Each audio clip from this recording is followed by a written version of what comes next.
Good day to all of you. I am Renalyn Salinay, one of the reporters of Group 12. Before we start our discussion, here are some screenshots taken during our group meeting. So the topic that we will be discussed to you is the political dimension of globalization, chapter 4. Political globalization refers to the intensification and expansion of political interrelations across the globe. These processes raise an important set of political issues pertaining to the principle of state sovereignty, the growing impact of intergovernmental organizations, and the future prospects for regional and global governance. After all, for the last few centuries, humans have organized their political differences along territorial lines that generate a sense of belonging to a particular nation-state. This artificial division of planetary social space into domestic and foreign spheres corresponds to people's collective identities based on the creation of a common us and an unfamiliar them. Emphasizing these tendencies, commentators belonging to the camp of hyper-globalizers have suggested that the period since the late 1960s has been marked by a radical deterritorialization of politics, rules, and governance. Considering such pronouncements premature at best and erroneous at worst, globalization skeptics have not only affirmed the continued relevance of the nation-state as the political container of modern social life, but have also pointed the emergence of regional evidence for new forms of territorialization. As each group presents different assessments for the fate of the modern nation-state, they also quarrel over the relative importance of political and economic factors. Out of these disagreements, there have been emerged three fundamental questions that probe the extent of political globalization. First, is it really true that the power of the nation-state has been curtailed by massive flows of capital, people, and technology across territorial boundaries? Second, are the primary causes of these flows to be found in politics or in economics? Third, are we witnessing the emergence of global governance? Before we respond to these questions in more detail, let us briefly consider the main features of the modern nation-state system.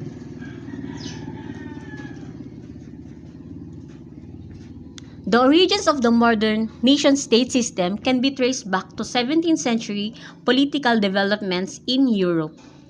In 1648, the Peace of Westphalia concluded a series of religious wars among the main European powers following the Protestant Reformation. Based on the newly formulated principles of sovereignty and territoriality, the ensuing model of self-contained, impersonal states challenged the medieval mosaic of small polities in which political power tended to be local and personal in focus but still subordinated to a larger imperial authority. While the emergence of Westphalian model did not eclipse the transnational character of vast imperial domains overnight, it nonetheless gradually strengthened a new conception of international law based on the principle that all states had an equal right to self-determination.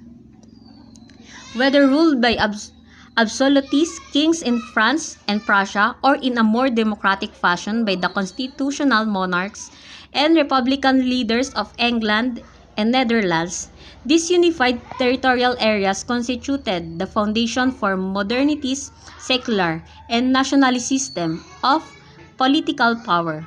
According to political scientist David Held, the Westphalian model contained the following essential points. Number 1.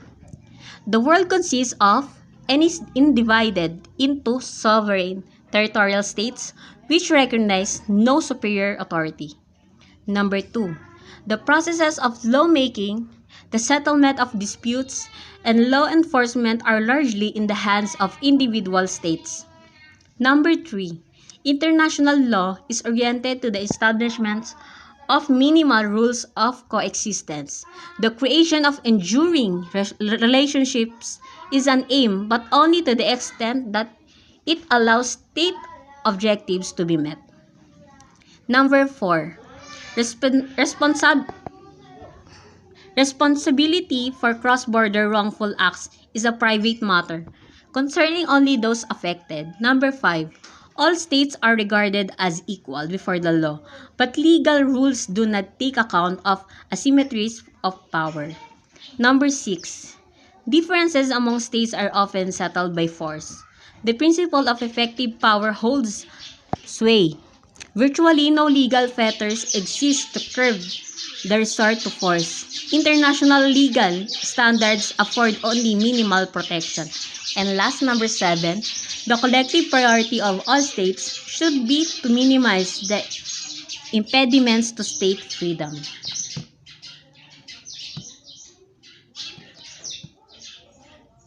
While deeply rooted in a political order based on the modern nation-state system, the UN and other fledgling intergovernmental organizations also serve as catalysts for the gradual extension of political activities across national boundaries, thus undermining the principle of national sovereignty as globalization tendencies grew stronger during the 1970s.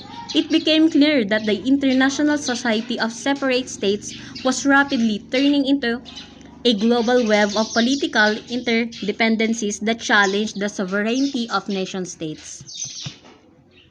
Moreover, by enshrining the nation-state as the ethical and legal pinnacle of his proposed interstate system, Wilson unwittingly lent some legitimacy to those radical ethno-nationalist forces that push the world's main powers into another war of global proportion. The modern nation-state system found its mature expression at the end of World War I in U.S. President Woodrow Wilson's famous 14 points based on the principle of national self-determination. Yet Wilson's commitment to the nation-state coexisted with his internationalist dream of establishing a global system of collective security under the auspices of a new international organization, the League of Nations. In 1990, at the outset of the Gulf War, U.S. President George H.W. Bush effectively pronounced dead the Westphalian model by announcing the birth of a new world order, whose leaders no longer respected the idea that cross-border wrongful acts were a matter concerning only those states affected. Did this mean that the modern nation-state system was no longer viable?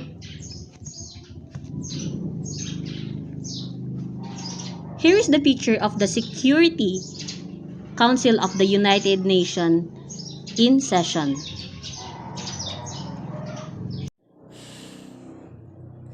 Good afternoon, everyone. I am Chari Sagumhay, the next reporter for our group.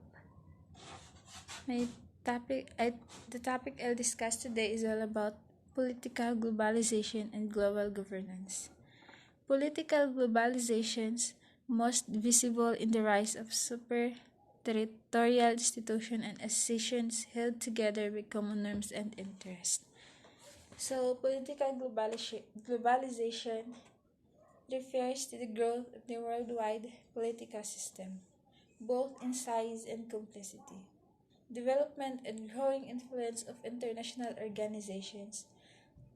Through political globalization, we can easily contact uh, and talk to the countries' leaders in time of crisis and concerns. So, global governance is purposeful order emerge from institution versus process norms, formal agreements, and informal mechanisms that regulate action for the common good.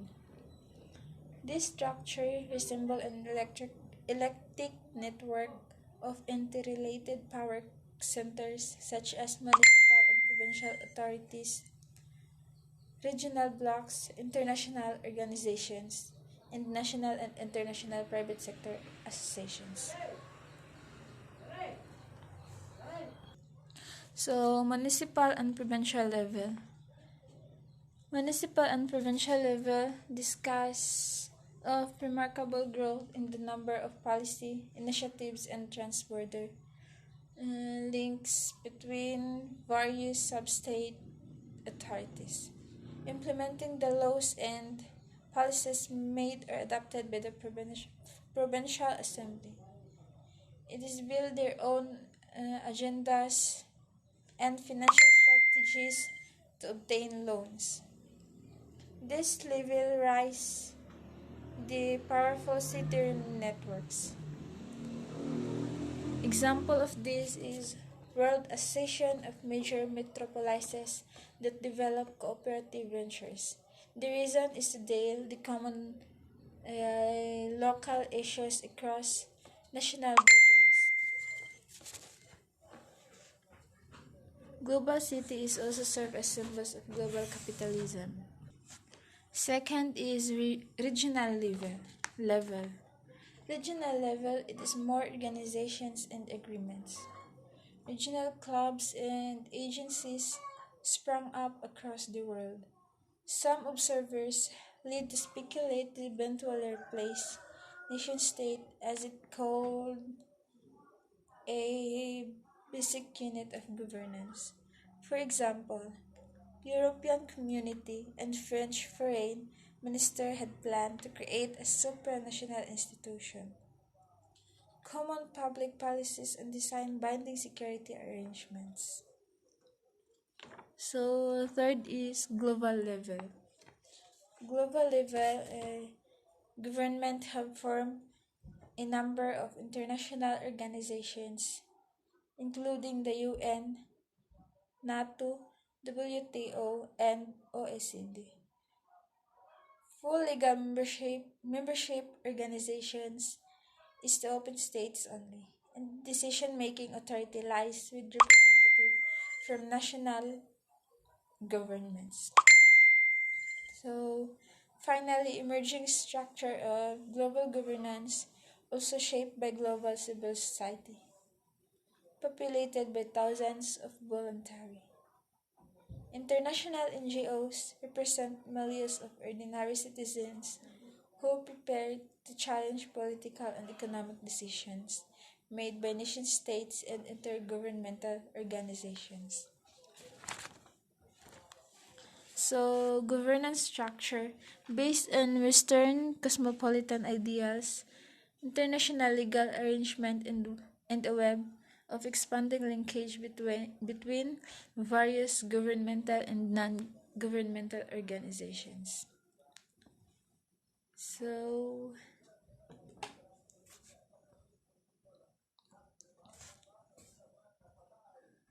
some globalization researchers believe that political globalization might facilitate the emergence of democratic transnational social forces anchored in this thriving sphere of global civil society.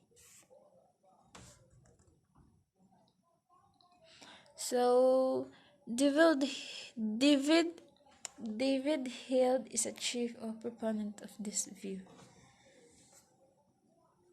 A global parliament connected to regions, states, and localities. Second, a new charter of rights and duties locked into different domains of political, social, and economic power. The formal separation of political and economic interest. Last, an interconnected global legal system with mechanism or enforcement from the local to the global. So, political globalization final outcome of might will be the emergence of cosmopolitan democracy that would constitute the basis for a plurality, explores the application of norms and values of democracy at the transnational and global sphere. It argues that a global governance of the people by the people, ay, for the people is opposite and needed. So, current member states. Turkey has a special relationship with the EU. It has been recognized as a candidate, but no date has been set for negotiations. Accession negotiations started March 1998. Accession negotiations started January 2000. So, intergovernmental and regional associations. NGO means non-government organizations and TNC means transnational corporation. That's all, guys. Thank you for listening. Hope you learned something for today. Thank you.